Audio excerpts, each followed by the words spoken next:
cyber is touching almost every important aspect in our lives.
They are all seated on the dais for this inaugural session. They are among the many eminent distinguished chairs, speakers, Galia.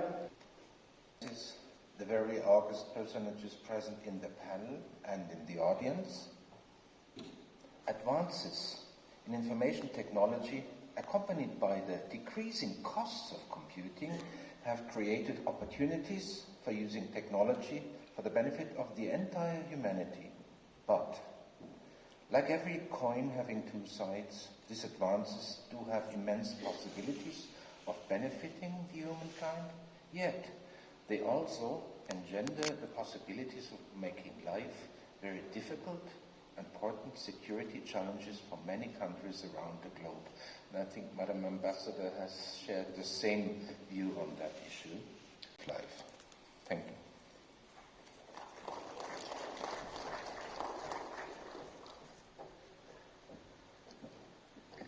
Thank you, sir. Our next speaker is Lieutenant General Rajesh Pant, an internationally recognized cybersecurity expert who holds the prestigious position of National Cybersecurity Coordinator. Panelists, distinguished members of the audience, ladies, collaborations are coming together. In the United Nations, there is a group called the UNGGE, the UN Group of Government Experts. It's a club of 25 countries. India is one of them. And for the last 20 years, they've been trying to establish norms for responsible behavior by states in cyberspace. The first UNGG was held in 2002. That's why I'm saying it's taken almost 20 years. And this year in May, they finally come to a consensus, finally, on 11 non-binding norms, which states will follow. And they are really good norms, like your space will not be used to attack critical infrastructure of other countries, etc. And the same thought has been echoed by another club of 193 countries, which is called the Open-Ended Working Group. And even they have come to a consensus, and the 7th number of services. So one has to be especially careful about the security aspects of 5G. So the point I'm trying to make, this is the good news that I give, that internationally this year a number of things are falling into place, especially in the cyber front. The bad news is what Mr. Peter was also referring to about cybercrime. He mentioned $230 million loss for Germany.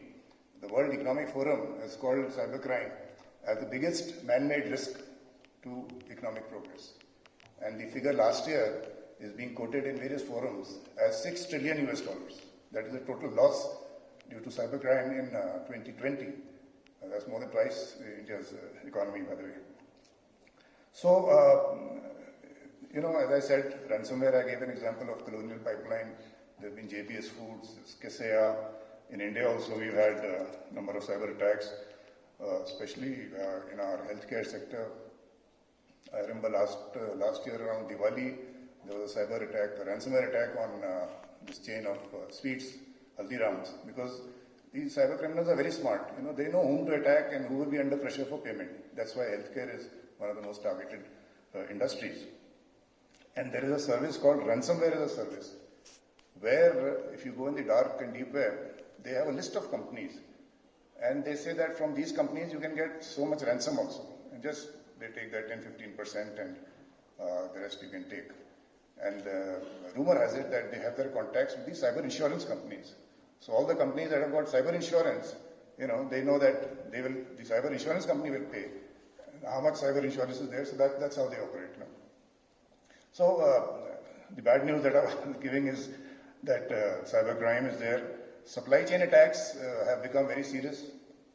You would recall the SolarWinds case that happened early this year, and that was again a remarkable, very well crafted cyber attack where the infection came through the updates of the Orion software, and that was a network management software. So the 18,000 companies that were affected by it, the perpetrators had visibility to the entire network of these 18,000 companies, and they could pick and choose, and that's how they gave this attack. And of course, the digital transformation due to COVID has, really widened the attack surface. Mr. Peter mentioned about the attribution part. This is very interesting. If you come to our National Informatics Center in Delhi, all of you are welcome. They've got this huge panel in the wall in front, and it shows you a global map and where the attacks are coming from. And you find that 40% are emanating from US mainland, United States of America. But that is not the case, because the attacks come through 3-4 hops, and only the last hop is seen. And these attackers, they hire nations where privacy laws are very strict. So the VPS that is hired, they know that he will not reveal the name of who has hired it and things like that. So this is a very worrisome issue about the attribution of these attacks that was mentioned. Now, as regards the Indo Pacific region, it is increasingly being viewed as a global center of gravity, both for its economic and demographic potential, and the security challenges that could hamper those possibilities. India is a champion of the principle of free and open Indo-Pacific that was mentioned, is engaged with its partners in the region, such as under the Quad mechanism, to ensure that rules, norms and standards that govern new technologies reflect our vision of a free, open, resilient and inclusive Indo-Pacific. When the Quad leaders met early this year, they reaffirmed their shared commitment to maintain and strengthen a rules-based order in the Indo-Pacific, in which all nations are sovereign, strong and prosperous. The focus of the Indo-Pacific initiative is therefore on connectivity, enhancing maritime security, counter-terrorism, non-proliferation and cyber issues. For managing cyberspace in the Indo-Pacific, we need to define our commitments based on shared values and priorities, which play a greater role for the security and stability of the region's maritime domain. Existing national sovereign cyberspace. We are reviewing the existing national cybersecurity policy, the IT Act, cyber crisis management plans, a national digital communication policy, and are working on a national cybersecurity strategy with the vision that I mentioned earlier. In order to realize this vision, we all need to undertake actions that enable the development of a sound ecosystem, supplementing the 3 pillars of securing national cyberspace, strengthening our existing structures, and synergizing the resources for their optimal utilization. As far as our critical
with this, we bring the inaugural session of this summit to a close. We break for 15 minutes for one time for us people. There's not much to do when all I can is thinking about you. Not doing well, don't know where you are, 'cause you're not here. It's been way too long. If I could lay down beside Himself an expert on artificial intelligence. Okay, if I actually would want to paint the broad canvas, and this being the foundation session for cyberspace, so I'll be dwelling more on my experience in the information infrastructure or the ICT infrastructure, because that is where it extends world over. We also call it the internet or www or whatever, which all goes by names, right? What are the ingredients and what are risks? But that is which defines the cyberspace. Another thing is, if I have to define cyber could be interconnection of computers electronically. I will say digitization or the 0 and 1 is what constitutes the cyberspace. That is how I put it, very simple terms. And I feel proud Indian that if I say yes, 0 or Shunya was introduced by India. Okay, let me now focus on the digital infrastructure or the cyber infrastructure in the cyber world. The main components were the microprocessors. It all started in the late 60s and early 70s with microprocessors, which were just 4-bit processors. Then you saw, I'm just quoting Intel because that is the field I'd worked in, and then you had 80s, 8085s, 386, Pentium, I-Core, and it's limitless. Today, the clock speed, which started with just 4-bit, today is going to 128 bits plus. The clock speed, which was just about 700 odd megahertz, is now 3 in the public domain or in the cyberspace. The same goes with your WhatsApp, Facebook, and so on and so forth. All this is leading to the cloud. The cyberspace, if I can say, the cyberspace now extends right from our bedrooms to the living rooms and follows you, or many a times even precedes you as you are traveling anywhere in the world. Space.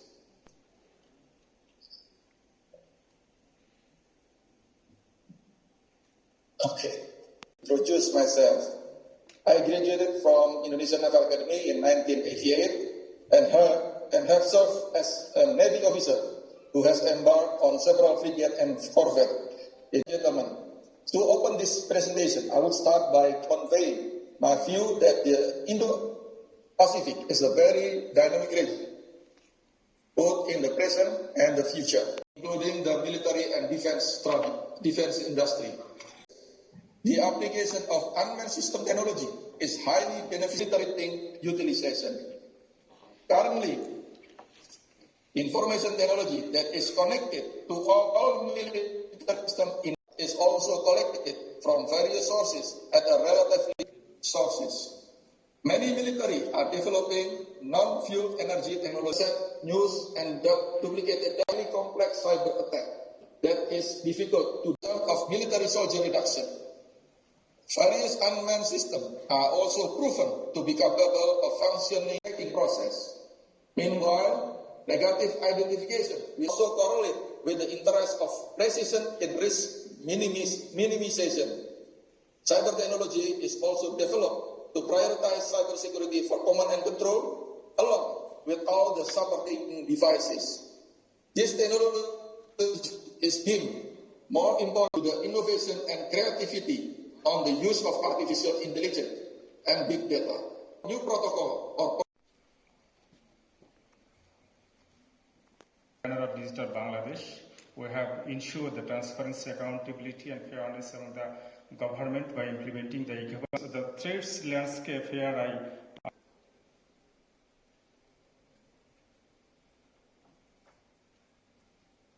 perform the IT audit regular basis. I have already mentioned it, and risk assessment and vulnerability assessment penetration.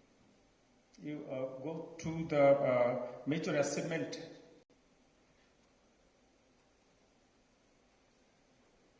Next slide.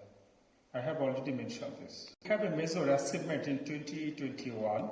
Bangladesh is jumped off the 22 places, ranked in 41 in Global Cyber Security Index, that is ACI, with the top in the SAARC countries.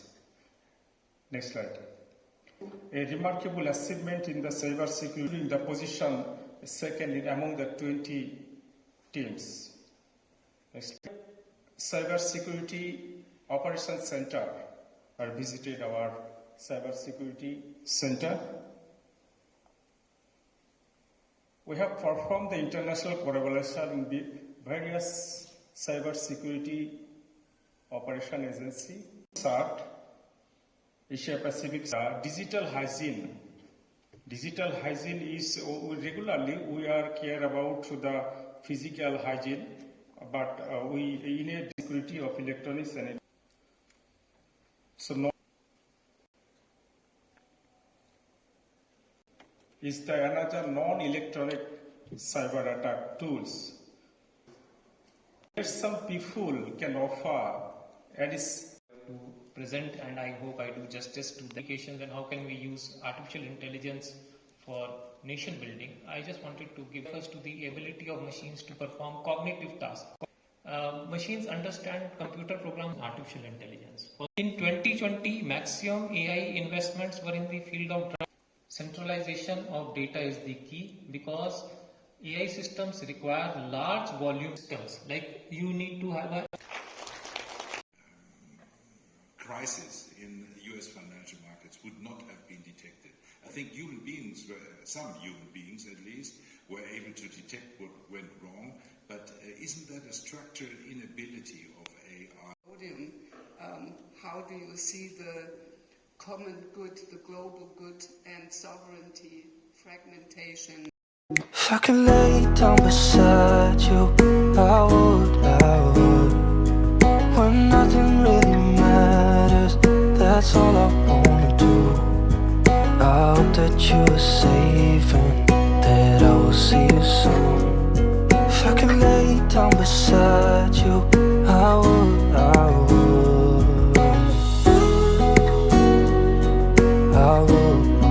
His military strategy and doctrine have been enunciated beautifully. Military strategy and the science of campaigns. Cyber is touching almost every important aspect in our lives. Going on into this space, looking into the targeted attacks onto the conventional missile system. Like redundancy, there is Android. When you are looking into the espionage from in Stuxnet, and there have been murders into what is called as various, the ISIS, Abdullah Mustafa, another example. Similarly, Ali Shukri Amin, another example, using cryptocurrencies and dark web. Very much nefarious, specifically for providing hitman services. You can actually hire a hitman to, kill somebody onto the dark web, and the anonymity is guaranteed. So this assassin hiring is also one of the things that is there and you want. Now these are some of the links that these things do exist. When I talk about confidentiality, integrity, availability. South African Broadcasting Corporation from 1994-96. And the hosts in Meghalaya for this event and the opportunity to join you briefly. Now, I think the timing and because that's why how you've been able to get this huge pool of thinkers, the experts in this field on this forum. Spoke about some plans, 2021. I've all been a part of this big six that sort of have ability. Sophistication is rising very rapidly. Those APT groups, focuses on and High Commissioner to Nigeria. An alumnus of the Indian Institute of Management of Ahmedabad, he is an advisor and a commentator on foreign policy and energy issues. And the technology started taking shape in the world. So to men, machines and money, technology was added. After that, not so much from the cyber space. Every time I hear my bio, it feels that I had in near past. Wish you all a safe and secure cyber endeavors in your life. Again, thank you very much. For organizing this event and inviting us to this beautiful place, Shillong. And thank you everyone who's hanged around for mission per se. IIoT today, with respect. So if you look at the threat, the reason being that, quite obvious, techniques have improved and from the attack. the data in the United States is owned by the companies, the industry, and the data in the European Union is owned by the people. They say that if you manufacture a Mercedes-Benz car in Wolfsburg, someplace, it can travel all over the European Union without a visa. It can be sold to any member of the reliability of the supplier. Now, I could imagine that this would be something that your company is very concerned about, because it's probably a bit different than, for that matter. It's a risk, but it's a risk in every country, to be honest. Chain remains good. Getting more. I thank our distinguished speakers for the session.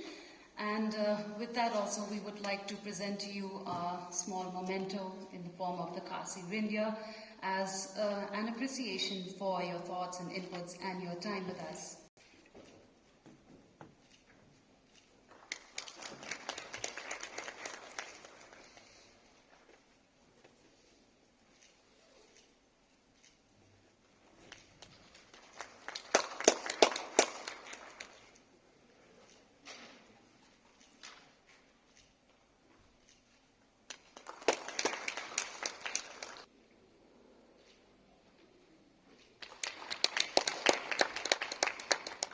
Of the Global Dialogue Security Summit 2021 on managing cyberspace in the Indo Pacific. We will see you all tomorrow at 10 a.m. for day 2. Thank you and have a pleasant evening ahead. Not doing well. Don't know where you are, 'cause you're not here. It's been way too long. If I could lay down beside you, I would. When nothing really matters, that's all I wanna do. I hope that you are safe and that I will see you soon. If I could lay down beside you, I would.